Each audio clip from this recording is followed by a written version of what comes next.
Okay, everyone. So today we are starting, as advertised before, a new unit. Every one of you should have 3 pieces of paper, so 5 pages. Yes, work and energy. Again, it will have. Oh, Samah. It will have. Okay, awesome. Thank you. It will have some elements relating back to what? Relating back to kinematics. It will have definitely some elements relating back to what also?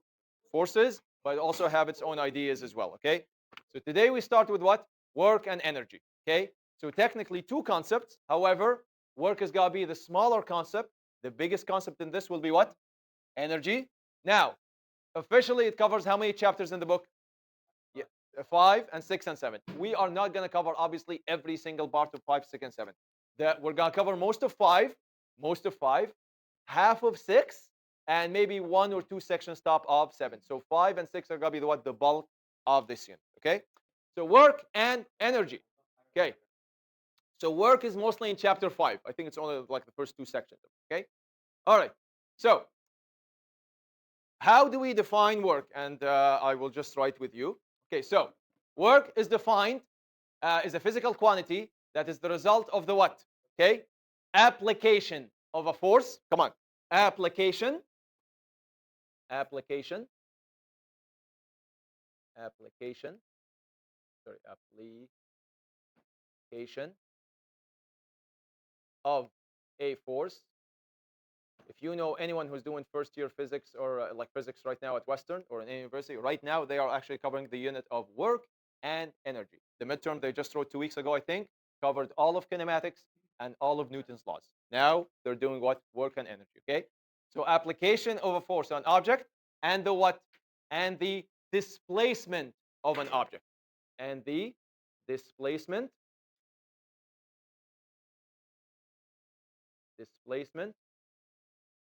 of object. Hey, what are the 2 important words written in red? Displacement and what does that tell you about work and energy? It combines forces and kinematics right there. Okay? So this basically says what? If there is no force being applied, is there any work being done? There you go. No work done. No work done. Okay.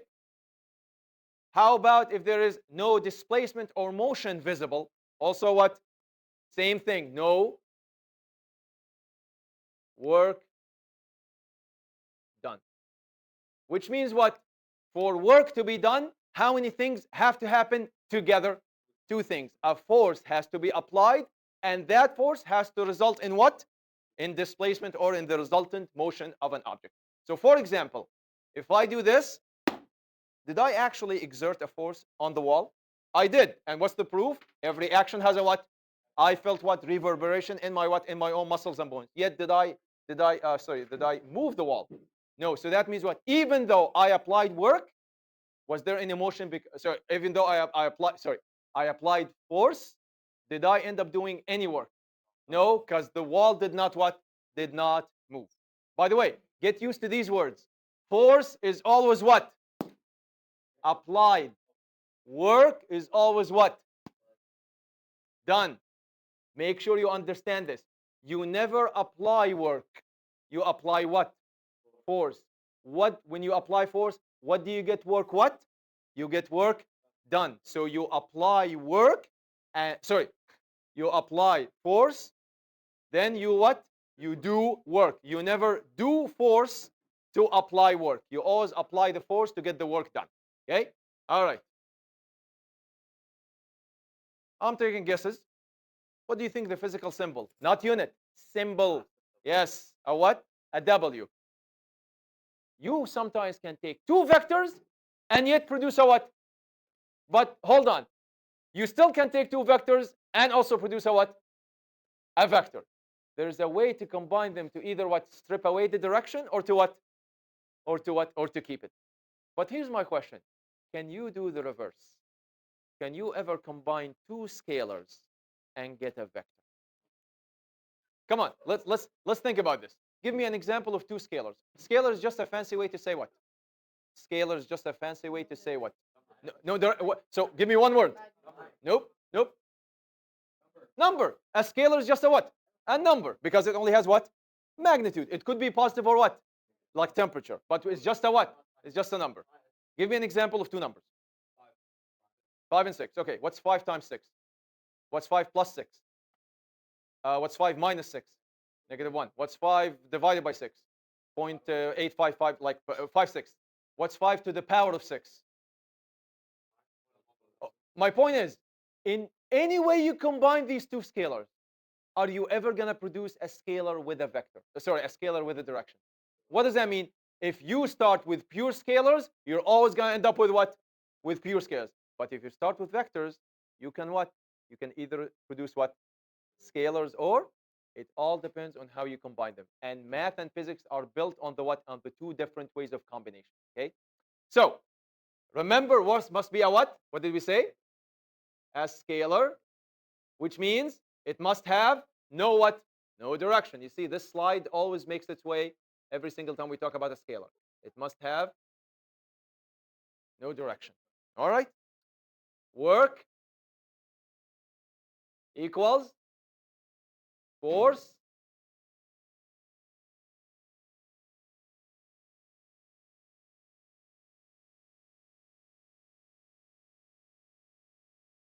what did I just sketch there? That's a multiplication dot, which we're used to, right? Okay, good, good. Keep going, keep going. What was the other vector? Nice. Okay, go ahead. Displacement. Okay. This will change this as well. So the easy way to write it is this.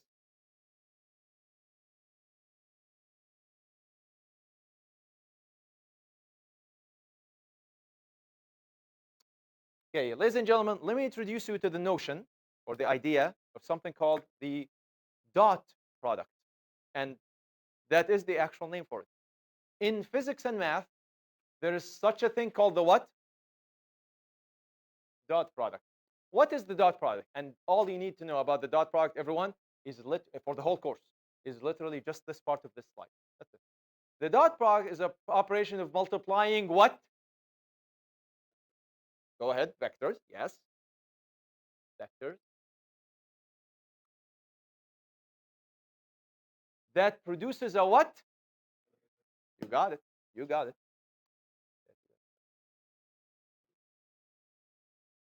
Okay.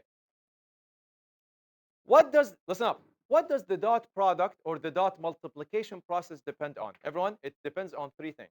Number one, two things. The magnitude of what? The magnitude, the length, the size of each vector. Go ahead. The magnitude or the size. The magnitude.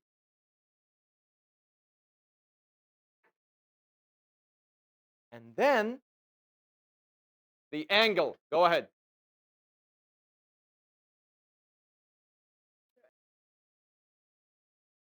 Okay, for the angle, by the way, was there another way to place those two vectors? I mean, I connected them here. Was there another way to connect them? Those are now what? Tail to tail. The other way to connect them would be what? Tail to tip or tip to tail? Tail to tail.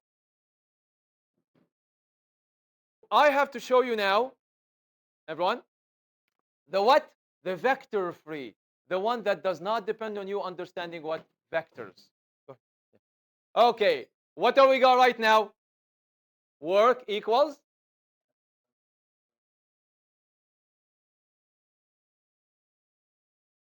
force magnitude. Force. I'm just going to write mag times displacement, this mag, times what? Cosine of angle. How would we write this one now? W equals F. Okay, are we using variables now? Do you have to put the times? No, you can just put delta D. And then instead of times, you just write what? Remind me again how many engineering forces we've covered. How many? What are they? Tension, gravity, friction. How many kinds of friction though? 2, S and Fk. Uh-huh. Applied and.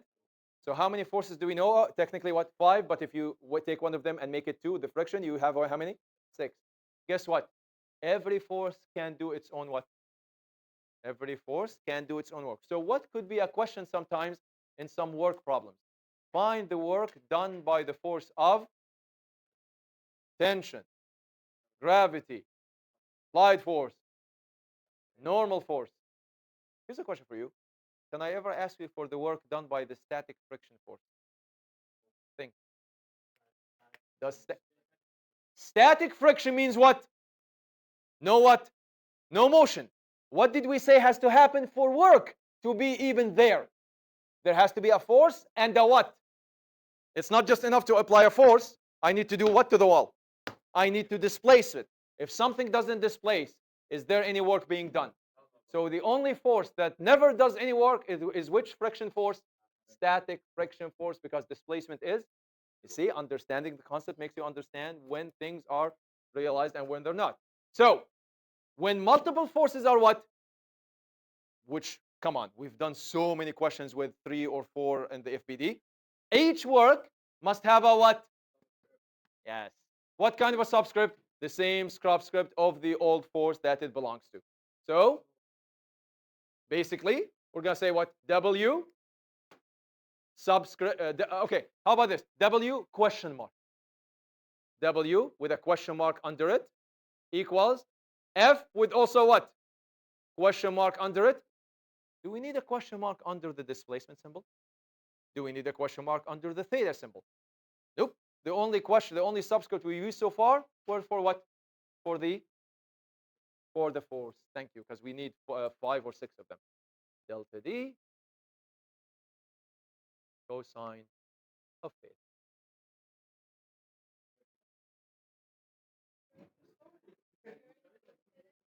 How many people have heard of the joule unit of energy before? Joules. Okay.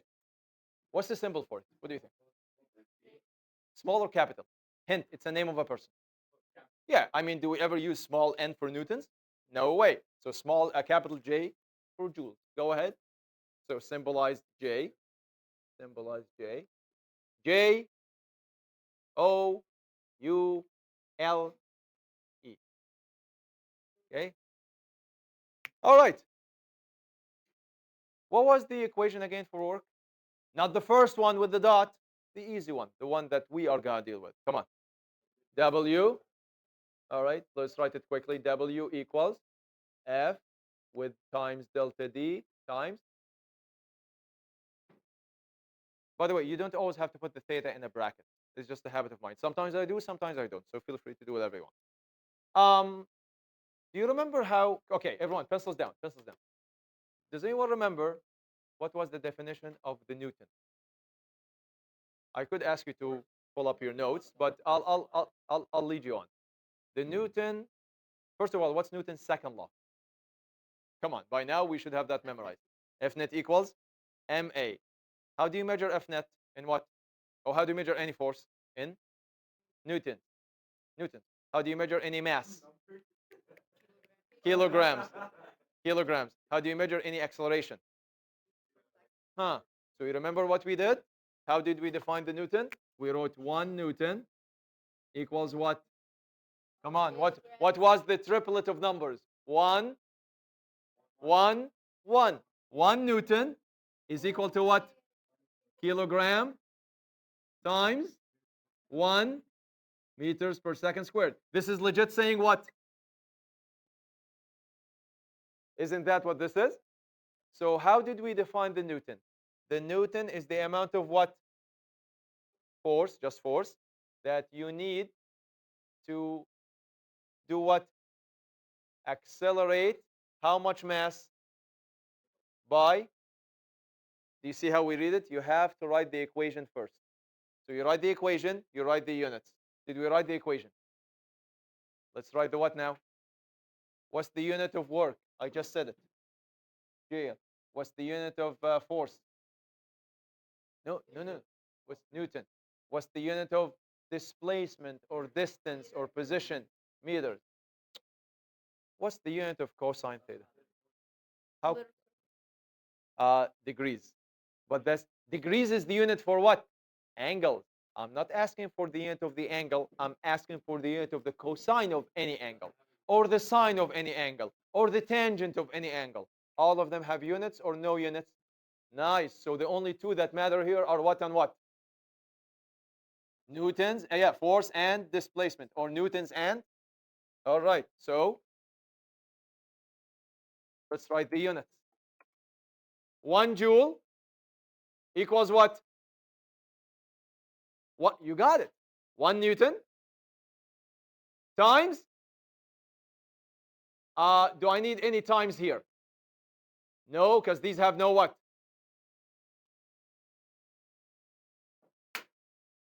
So can someone now help me define the joule? The joule.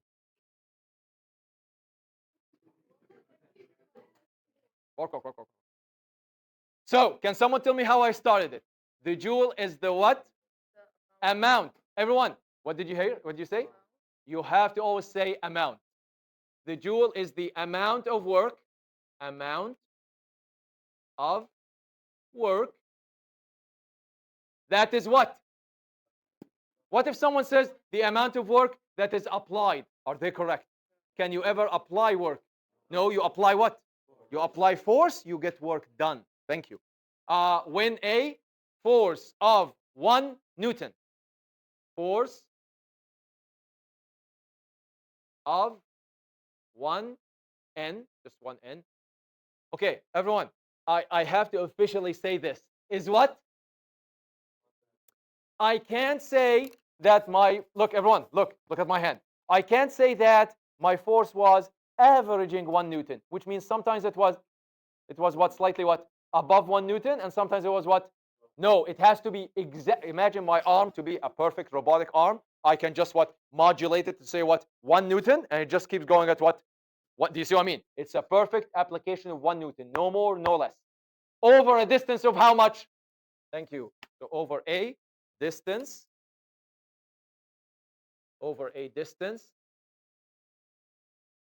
Yes. I don't want you to say per meter. Okay? Don't say per meter. Just say what? Newton multiplied by meter. Trust me, because Newton per meter has a whole different meaning than what Newton multiplied by meter. I'll explain that at the end of this unit. Don't worry. Distance of what?